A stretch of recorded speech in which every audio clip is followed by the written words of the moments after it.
Nice. Hello, everyone. Welcome. Can't actually see anybody, which is a bit strange, but glad to have you all here. Thanks very much for joining. We'll get going in the next couple of minutes. Hopefully you can all hear me. Munya, maybe you could just let me know in the chat. Hello to Jade and Michele as well. Hi, thanks for having us. Yeah, thanks, Callum. It's great to be here. Excited about this topic. Cool. We'll just leave it a couple of minutes, make sure we've got some people in the room with us, and we'll get going.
Right. I think we're best just to get going then, guys. And hello to everybody who's joining. Super quick introduction from my side. I am Callum, one of the co-founders at Calyptus.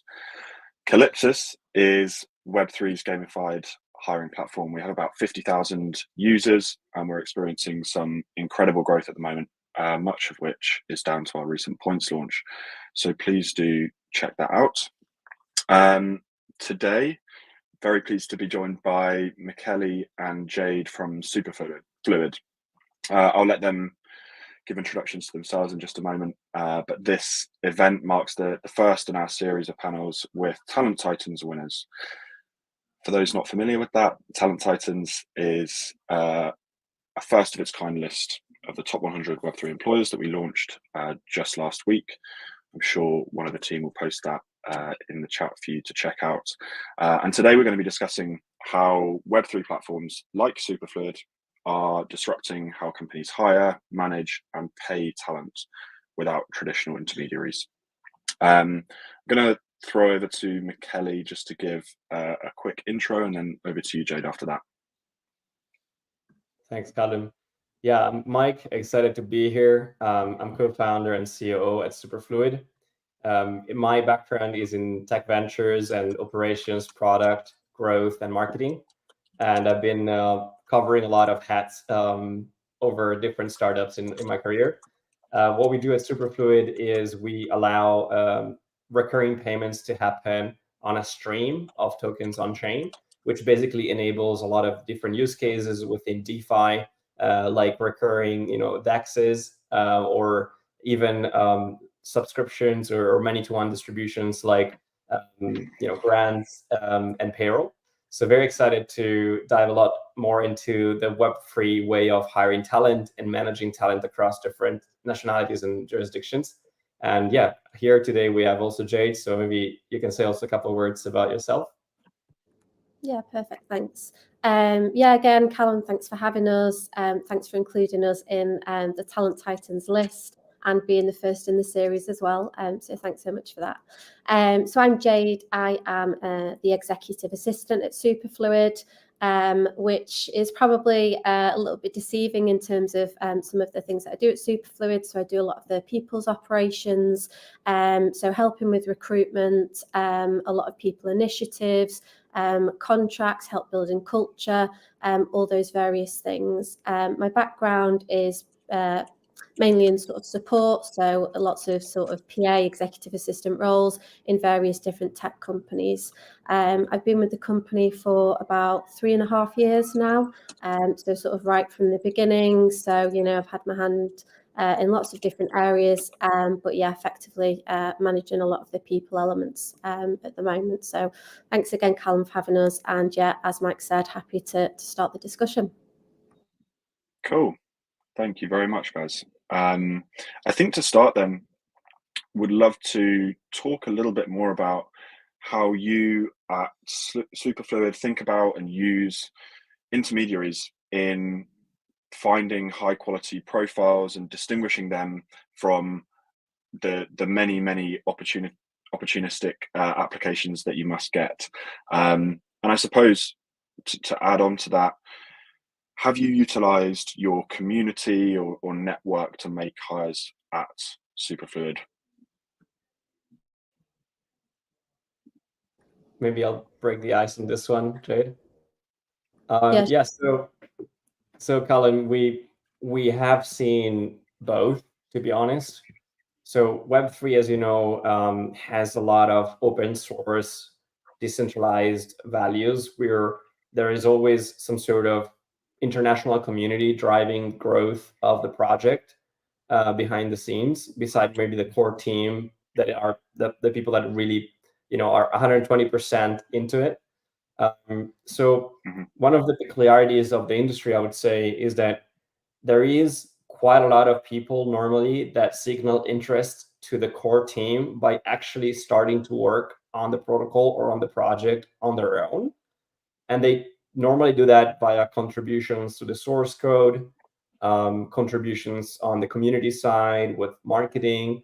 They sometimes become natural ambassadors of the brand locally in their community, or simply they sympathize with one of the founders, one of the core team members, and they just want to get going, working with the protocol. So in that sense, it does disrupt the traditional way that large companies normally operate. But if you think about some of the outstanding candidate that got hired by large brands like Airbnb, for example, this also exists in Web 2. There are some candidates that shoot pretty amazing reports on Twitter directly to the founders of these large companies in Web 2. I think one of the country managers for Airbnb got hired because he was just listing the Airbnbs in the country on his own, right? So this proactive attitude is just emphasized in crypto, and is easier to get recognized by the small teams that normally operate these protocols. So that is definitely disintermediating, the usual recruitment process to some degree. But what I can say is that we also had a lot of support by recruitment agencies and different players in the industry that made it their job to identify high quality candidates that then could really bring the project forward because of their extensive skill set and experience. So, while we want to think this is truly disintermediating the intermediaries, I would say it's only partially doing so. And a lot of the intermediaries are actually adding value because they can specialize on what their bread and butter really is. And so, when you think about recruitment and when you think about even just payroll, those two items are not necessarily the strength of a nascent startup, which is normally focused on the product or the tech. And therefore, it's kind of easier to outsource that to the experts until a community is then formed and then the company scales. And then it maybe makes sense to bring that internally with your own recruitment division or HR division, and or your, even admin, payroll, or even legal counsel in-house, where you don't basically outsource any of that. I don't know if Jade has anything to add to that, but that's my view. And yeah, well, just to add, recruitment can be really hard. Like, we all experience that, and we have tried so many different methods in terms of, we advertise on our own website. We have referrals within the company. You know, when we go to conferences and events, we obviously try and speak to people and see if we can find candidates that way. But when we do use some of those sort of traditional methods, for instance, when we have a job, you know, on our website, we can get so many candidates that come through. You know, you're talking hundreds of applications, but it not only takes so much time for us to try and go through those applications to try and find those sort of superstar candidates, but also, you know, we might have people that don't have the sort of right skills for this particular role. So it can be such a long process, which is why, as Mike said, you know, we do often look to outsource to see if we can sort of utilize intermediary sort of skills or even their network, and obviously kind of save ourselves time in that aspect as well. For sure. Yeah, I think the beauty of Web3 is the kind of simplicity of particularly engineers being able to contribute to open source protocols very quickly and easily and prove their worth before ever having to have an interview or speak to anyone in the team. It was cool to hear actually, Michele, about the Airbnb example that you gave. You kind of forget that that's possible outside of this industry, but it makes it easier for you to stand out, right? And it's great to hear that you've been able to lean on your community, a network, to be able to grow the team. But for sure, intermediaries, however, whether we like it or not, they're going to be involved, particularly for smaller companies that perhaps don't have that community, or for really niche roles, which there are a lot of, smart contract engineers and roles like that. They are very, very challenging to fill, and as you rightly said, there's experts in the space that can support on that. If I'm not mistaken, yeah, go on. No, maybe a comment on that, because maybe this is an insight that not everyone gets to see hands-on, is that I think that the profiles that came through our community are slightly different from those that we've been sourcing through recruitment agencies or other channels. And I think that the major difference is that maybe those that come from different sources could have deeper skills or more experience, or have been there and done that in different companies, and they were hired specifically because they could bring that know-how over to our company.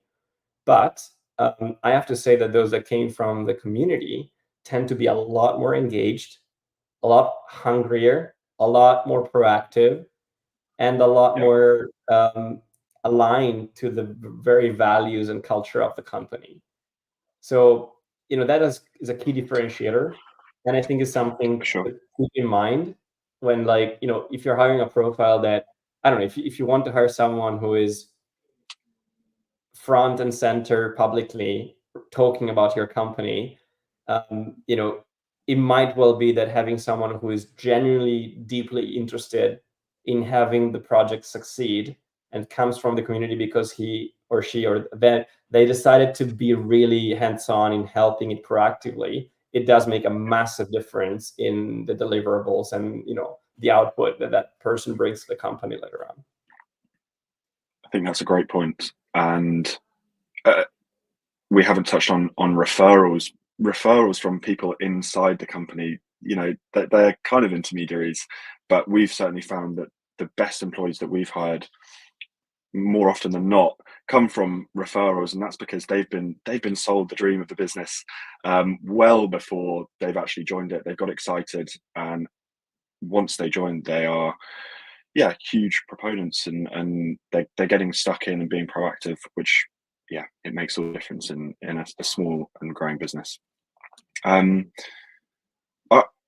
think I'm right in saying that you guys are globally distributed with a focus on Europe. You're definitely remote first, right? I suppose interested in exploring some of the challenges that you've faced dealing with a globally distributed team. Yeah, sure. So obviously, I think the first thing to mention is the fact that a lot of people are actually looking for remote working, and so people want to have that sort of flexibility. So, we do often sell it as a benefit. So many people are sort of moving away from traditional hybrid roles and wanting to have more flexibility. So it is something that actually is a benefit, and it is something that we do, position it that way. But as you mentioned, it does offer a lot of challenges as well. So, first of all, in terms of like geography, making sure people are on similar time zones can be quite difficult, especially if you're trying to find the skills. They might be, based in various different locations. I think in terms of building team spirit, it can sometimes be a little bit difficult because you're removing that element of, people being in the office physically, removing conversations, water cooler conversations where people talk about daily life. When you're on a Zoom call, you don't necessarily kind of have those open discussions as well. I think also sometimes people can feel perhaps a little bit detached from the business. So I guess the main thing here is obviously those challenges, we are aware of those, but it's kind of, putting the right structures in place from day one to be able to kind of manage those. So, what can we do to bring people together in terms of, communication? So, have collaborative tools. What can we do to, kind of bring people together in terms of, feeling like they're part of the team? We can do offsites, we can do physical meetups, we can bring everyone to a conference so they can see each other in real life. And I think also it's partly about setting expectations from the beginning. So right at the beginning of the recruitment process, when we are having interviews and screens, setting the expectations of what a remote team looks like, how we, work together, how we interact, making sure that people have that experience previously or are looking for that in their next role.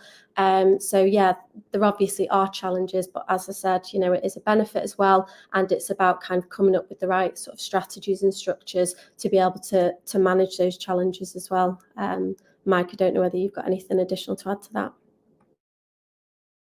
Yeah, well said. I think is definitely challenging, but it's also exciting to be able to be accessible to the whole world to some degree. What I would say in terms of insights we got is that it's kind of definitely easier to start thinking in terms of hubs where you have groups of people that belong to the same location or city, because that way nobody is truly isolated and feels disconnected to the team from a physical point of view. And it doesn't need to be business unit or subject oriented. It could be that you have different roles in the same city, so they don't necessarily work with each other on a daily basis, but at least they have the ability to meet over coffee and discuss a hard project or a challenge that maybe is even cross team. Then hiring lone wolves that maybe just work out of their house somewhere remote, that they don't really have a chance to interact with the people, and therefore the entire exposure to the company culture they have is on Zoom call and Slack messages or digital means, and maybe some offsites a few times a year. But that is really the key challenge, is probably around building culture. Because yeah, it's like you don't get to see the private life of people nearly as much as if you were in the same office, where someone comes in with I don't know, some stretch muscle because they play some sport, and you have a conversation about that, right? While you probably try to hide it on Zoom call because you don't want others to like feel worried for you or something. Or you don't see on Zoom calls the very outfit of the person or how they behave or the overall attitude and presence in the room. And I think another challenge really is to bring a project beyond the closing line in a fast manner, which in our office would probably look like something like lock everyone in a room for 6 hours during the day and just try to grind it through and try to get it out of the way and deliver the deadline or the milestone. While online, it's really hard to create some sort of war room and try to get it through in a short term. Also because collaboration is a little bit harder than everyone sits on the whiteboard and tries to figure it out. And I guess the other element is that you lose a little bit of serendipity, where solutions might arise organically from team members in the same office. On the flip side, you have the ability to cover all the time zones. Maybe people are slightly a bit more relaxed because they have the ability to combine some of their important life events with work.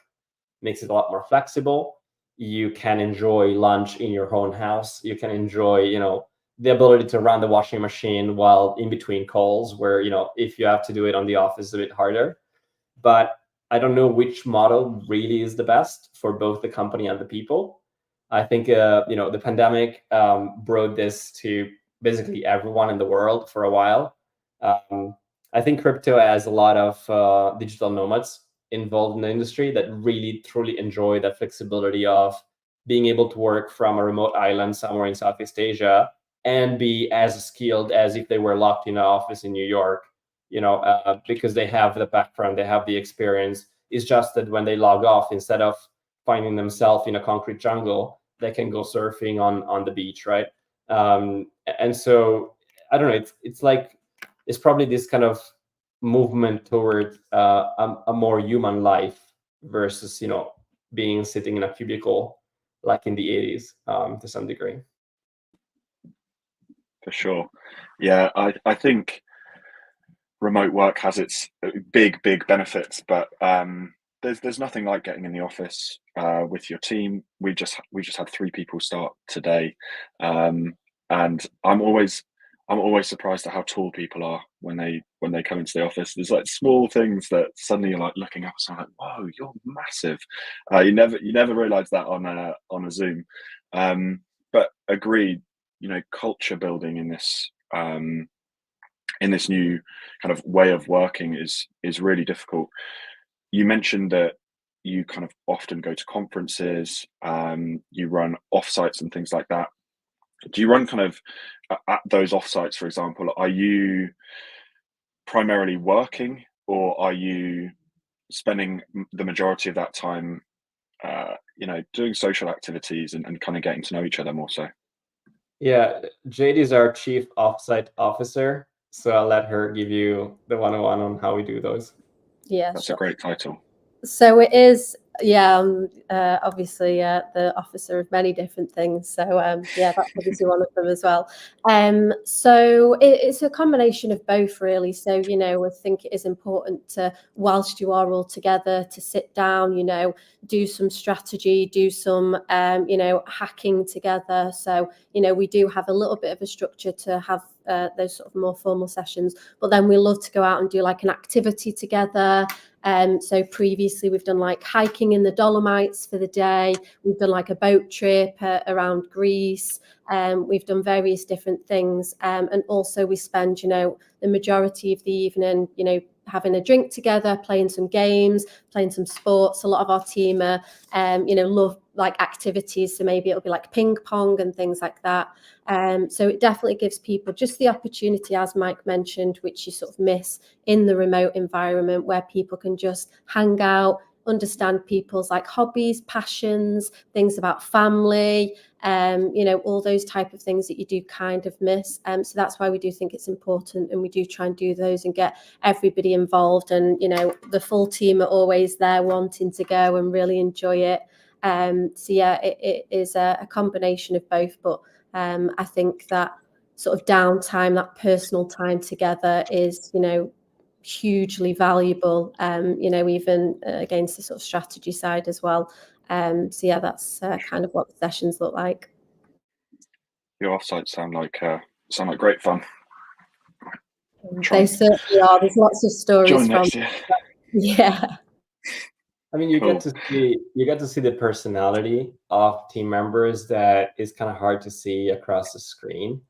But I think a successful offsite ultimately is mostly focused on human connection.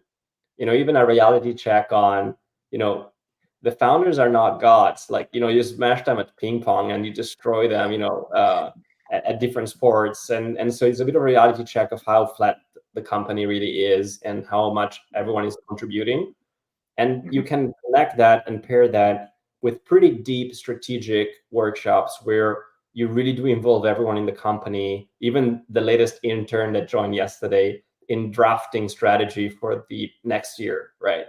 And so, yes, it's fun, but also it's highly strategic. It is not a vacation, right? And so everyone gets hands-on into shaping the potential and the future of the company, which is not something you do every day. So it really feels, in a way, good, because it's not your day-to-day job that you're used to do from home.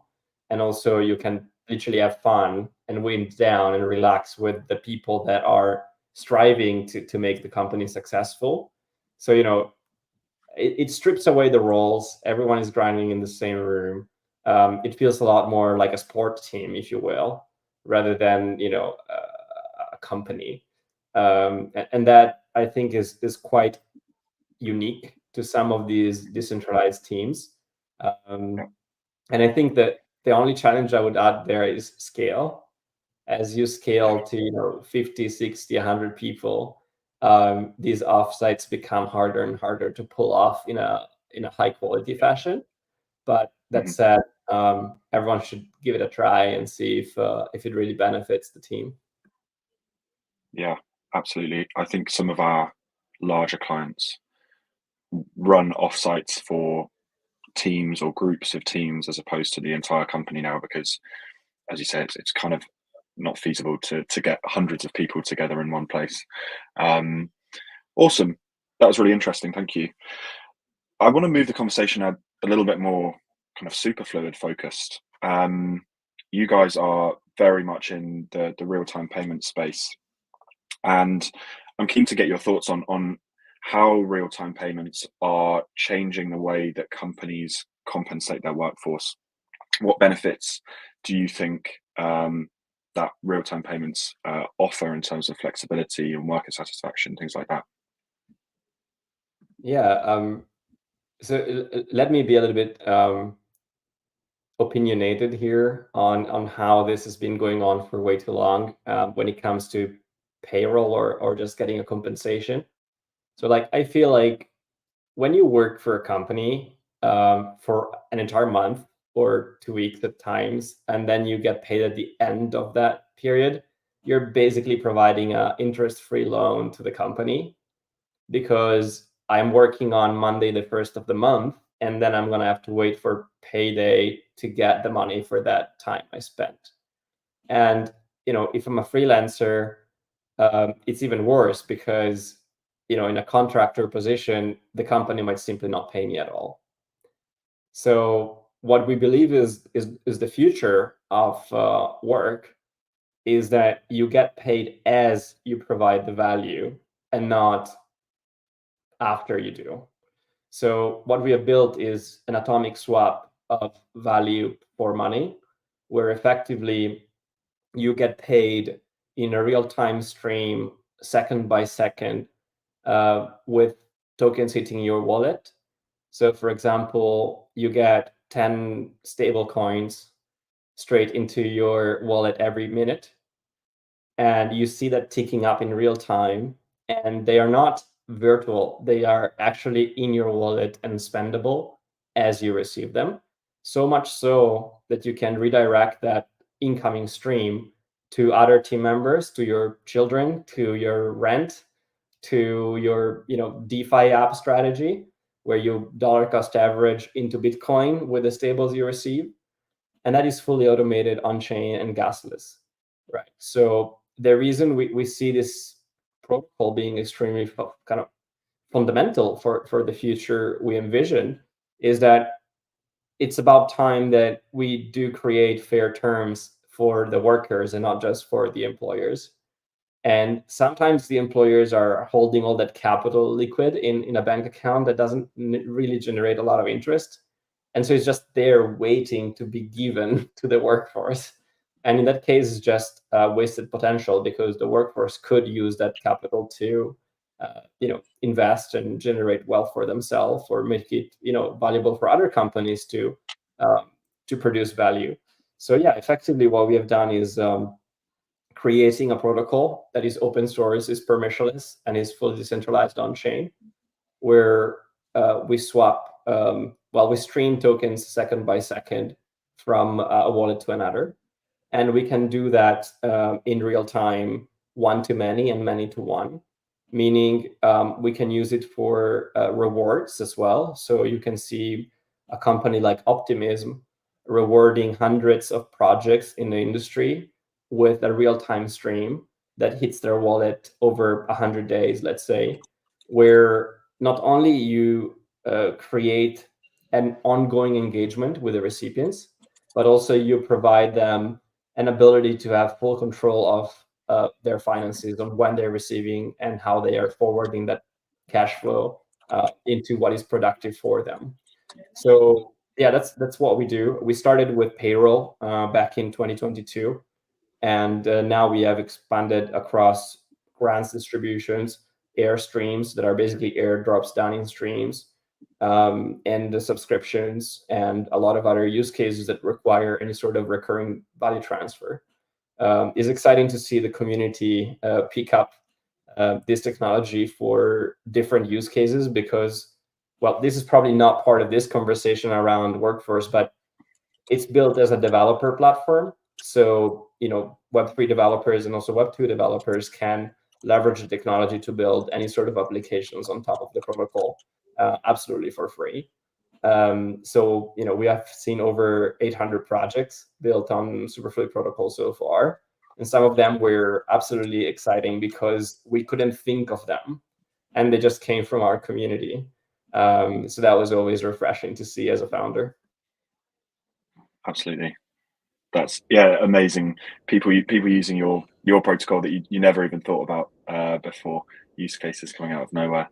And to be honest, when you explain it like that, it feels really obvious that real-time payments in that respect will be the future.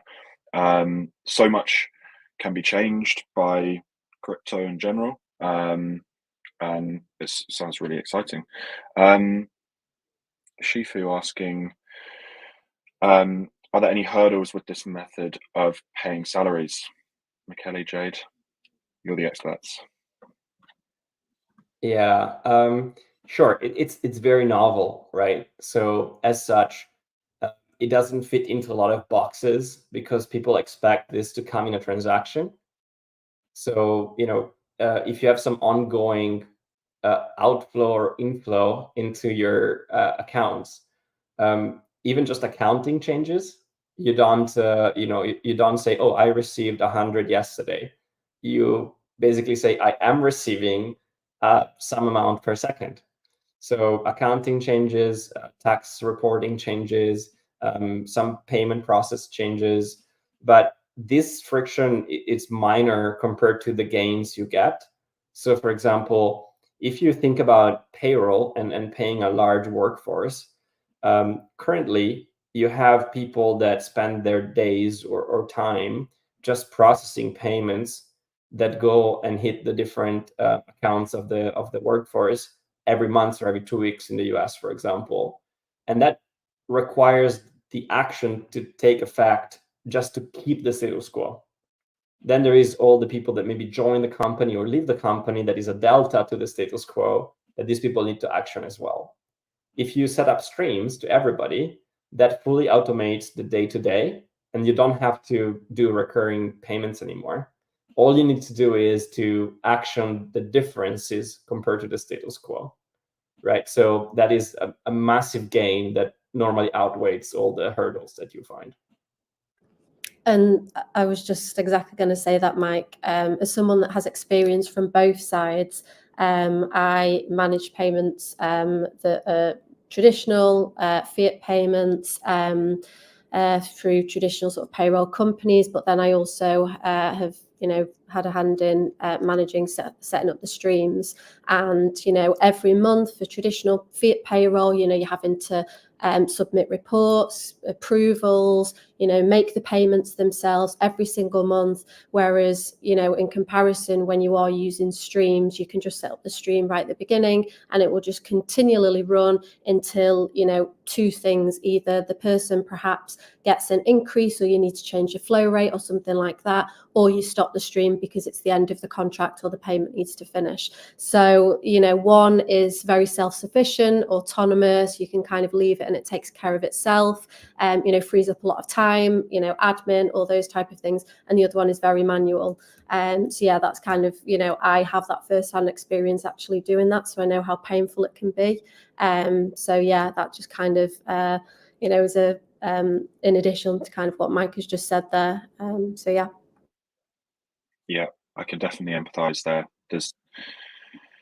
Banks ask for so much information all the time, and you seem to have to provide it more and more and more on all sorts of different things. It feels incredibly frustrating getting to payroll and answering the same questions over and over again. So really cool to hear about that. And I guess a nicely into the next question is kind of, how do you see the role of traditional recruitment and payroll services evolving as companies like yours continue to provide these alternative solutions? Yeah, maybe it sounds counterintuitive, but recruitment companies and payroll companies play an existential role to some degree in the industry, because, as I said before, the company should focus on what they are, what their mission requires, and that's not necessarily like operations or admin or support services that just make the machine run. And so there will be a role for payroll companies that outsource all that work, and so it might as well that recruitment is going to change slightly, especially with AI and tools that can automate a lot of the manual work that recruiters are doing today. Even with simple questions like, scroll this insane database called LinkedIn and give me like the right match for this profile with AI screening against soft skills by searching the social media profiles of these people and how they behave online, for example, right? So probably AI will change how recruitment works to some degree. And for payroll, any company that doesn't have a massive scale would probably just outsource some of the work, which is not necessarily just the payment, is actually more the compliance and all the additional items that payroll entails, like tax reporting, tax withholding, ensuring compliance with local jurisdictions, issuing pay slips to different employees, etc. That kind of needs to be there independently from the way that the payment is processed. So all of those still need to be there, and someone needs to do them. So that's kind of where I see that. However, it might as well happen that a lot of these processes will be streamlined. And so if the effort decreases substantially, it might as well be that internally the team could manage it themselves in an increasing portion over time. So, the trend could be thinning down the type of services that are required to run effectively the company and keep the team happy. But because it's human-based, is a very slow machine to evolve. So we'll probably see a lot of inertia in it. Yeah, completely agree. On both counts, I think what we're seeing at Calyptus is AI is already impacting recruitment in a lot of ways. We use it more and more pretty much every day to help our partners source more effectively inside our platform, but also for our internal team to find better and better people across the likes of LinkedIn and GitHub and other social platforms. So yeah, it's an exciting time for sure, and AI is definitely changing things. And I think next year we also have plans to launch a payroll product, very likely with the help of Superfluid, or your protocol. Really just trying to solve this payments problem that you're talking about. There's 1 billion distributed workers now in the world, and if we can use things like stablecoins to effectively pay these people by the second, it's a huge unlock. So really exciting. I think, unless Jade or Mike, you have anything else to add there? I was just going to add as well, I guess the changes that might happen will probably also be impacted by the different ways that we are actually engaging with people. People perhaps are moving away from more of traditional employment to perhaps shorter contract work, because people are working remotely, they want more flexibility. And when you are using like real-time finance, there is that flexibility there. So I think those sorts of changes as well probably will shift in the way that traditional recruitment and payroll will happen as well. Absolutely. Yeah, and also, Colin, I was curious to hear your thoughts, because you might have seen a lot of different companies that are trying to hire in the space, and if you can share any insights you have in this trend where we are seeing everyone trying to go a bit more remote and decentralized. What did you see? Any insights you feel like you could share with us? Well, first insight is, I think about 90% of roles that go live in this space are remote, a tiny percentage being hybrid, and even smaller on-site. So for sure, everyone's kind of understanding and appreciating the benefits of tapping into a global talent pool as opposed to a very local talent pool. I think other insights to share are particularly, I suppose, in this space, things like salaries. We often see much higher salaries, and that's typically, I think, because of the niche skill sets that are required for building relationships, and for working with deep technology that is very complex. I don't know whether to throw it back at you. You see that at Superfluid. Do you notice from your time working in traditional technology to your time now that you're needing to look harder and pay more for great talent? Definitely, we need to look harder, and I think that this is part of the DNA of running an open project rather than a closed, siloed corporation. So in a closed corporation, if you're an engineer and you're in charge of keeping the servers on and DevOps, for example, you basically never talk to the customer, and you only talk to some internal teams. If you're working at Superfluid, you probably are on Discord, you probably are exposed to the entire community.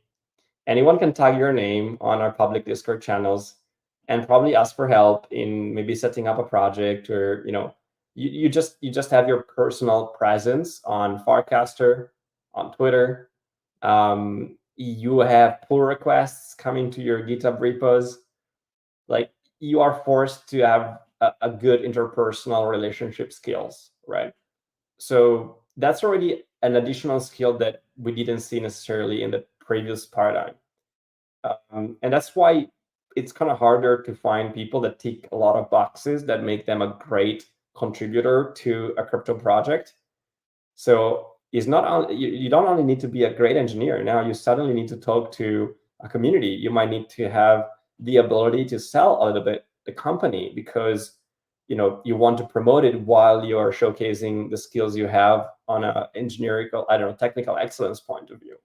And at the same time, you might need to be aware about the common issues that first-time users of the platform or the protocol have, and be able to quickly route them to the right people to resolve them. So now you are asked to also collaborate cross-team in autonomy. So that already means you need to have interpersonal skills. You need to have good technical skills. You also need to have agency. You probably need to be slightly proactive, and you need to have had the experience of this work dynamics before, Otherwise, it's going to take you 3-6 months to just ramp up to speed. And now we are filtering down such a narrow niche of people that tick these boxes that obviously it's harder to identify them. And if you do find them, probably they deserve a better compensation than those that don't have those skills, right? So that's kind of what I've seen so far. And it spans across all roles, right? Simply because, I don't know, you have done, say, marketing in a Web2 agency or in a Web2 environment, it doesn't mean that you know the right channels in the Web3 space for a campaign that you would have run on, I don't know, Instagram on the Web2 world, right? You need to also start munching on that ethos, values, beliefs, understanding which groups follow which projects for which reasons. You don't want to tap the wrong message to the wrong audience. And then you need to learn a lot of these intangibles that are not necessarily written in any playbook you can find online, and you can mostly experience just by doing the work. So definitely there is a much more limited talent pool that have been there and have done that you can bring on board and have potentially operating in a very productive fashion from day one. So I think that the trade-off there is either find this very limited talent and reward them properly, or you need to just onboard someone who has not been there and done that, but then you need to allow them to grow into the role and learn how the industry behaves, and hopefully support them, because this is something that probably is not done enough in the crypto world. Is like everyone wants everyone to hit the road running, but there is also a lot of hand-holding and support that needs to be provided by whoever is in leadership to make this new hire work into that industry and learn the intangibles and the dynamics and the skills that needed. And since everyone is running at 1,000 miles an hour, we don't see that often in the industry. I think you did a brilliant job there of explaining just how tough it is hiring in this industry, and it's definitely a problem that we are trying to solve through things like verifications, allowing candidates who come to our platform who are looking for work to bring references on chain to their Calyptus profile and to their on-chain CV to take tech assessments in Python or Solidity or any language, to do tests on like whatever agile methodologies, to prove these skills up front and make it easier for people like you guys to come to one place and to have some confidence that yes, they can actually do the things that they say they can on their CV. But yeah, that was a great explanation of how tough hiring in this industry is, and I agree. A lot of the time, these people deserve more money for their skills. But you also mentioned salaries there as well. I think it's so difficult because salaries are inflated in some companies. So there's quite a disparity between, all these Web3 companies. But also when you are hiring remotely across various different locations, somebody in New York or London even can be asking for a really high salary compared to somebody else in perhaps, a different part of Europe. And they're perhaps, more skilled than people that are based in different locations. So it's actually really hard as well for us to try and recruit across various different locations, understanding the people's skills and what salary is relevant and all those type of challenges which you face with sort of this new remote working environment. 100%.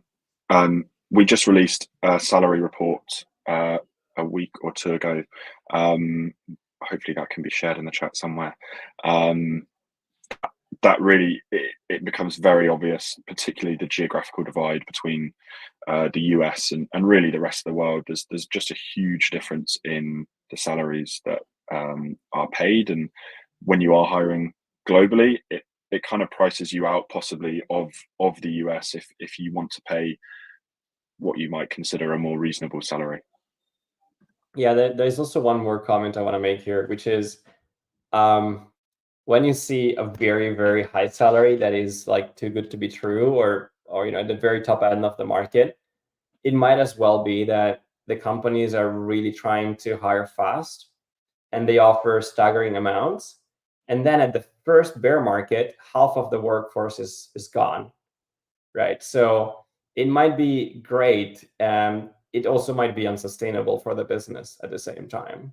And so we have seen this over and over in the few cycles of the market where some large companies or very well-known protocols offer very, very sexy packages, and then they are forced to let a lot of the team go because the bear market conditions cannot afford those compensation packages anymore.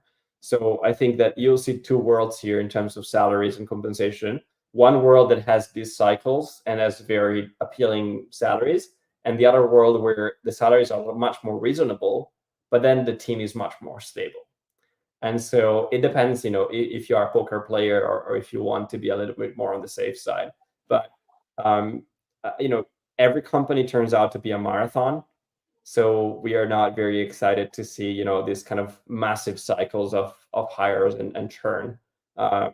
It would be probably easier for that long-term play to keep the strong team together and keep adding, pillars to the team as time goes by. Yeah. Cool. Thank you, Michele. I think I've seen some questions come through in the chat. Perhaps we could get one or two up on the screen. Shifu again. Thanks, Shifu, for all your questions. How receptive, guys, are your employees when you're running offsites? Do you manage to get everybody at Superfluid in one place, or are you often missing a few people? I'd say usually everyone from the team, maybe one person can't come because of perhaps like childcare commitments or a holiday that was already pre-booked or something like that. But in general, usually almost the full team are there because everybody actually wants to attend. So yeah, everyone's receptive. Everyone's always asking us when the next one's going to be and where we're going to go, and we make a bit of a big deal of sort of like holding off on the announcement of the location and kind of build up a little bit of a buzz about it, so everyone gets really excited. Some people even extend the trip to stay in perhaps a location that we are. They maybe all stay together, go out and do things after the offsite. So yeah, I think everyone really enjoys it and looks forward to it. Yeah, everyone tries their best to be able to make it. Yeah, we've seen a lot of professional friendships that were the results of offsites. And I think we can also ask Jade. I think, Jade, you missed one offsite because you had a pre-booked holiday you could not avoid. Maybe you can share directly how you felt. Did you feel like it was an epic win that you were not at the offsite, or you felt more like, oh, I wish I was there? Or maybe if you guys could move the dates. Severe FOMO. I was also in the Telegram group, so I got lots of updates, which was nice, but also, yeah, not enjoyable at the same time. I was actually in Greece, so I can't complain too much, but there's lots of stories from that offsite, which people won't actually tell me what happened, but it always comes up. There's a little bit of a story. So yeah, I was not happy to be missing out on that one. But thankfully I've been able to go to all the other ones since. So yeah. Moral of the story is don't plan your holidays too far in advance, Jade. No, we should be the ones being able to plan our offsites a lot in advance so that Yeah. there is no issue there. But we wanted to get together and we didn't have much time to do so. So we had to push through. Absolutely. Are there any more questions from the audience?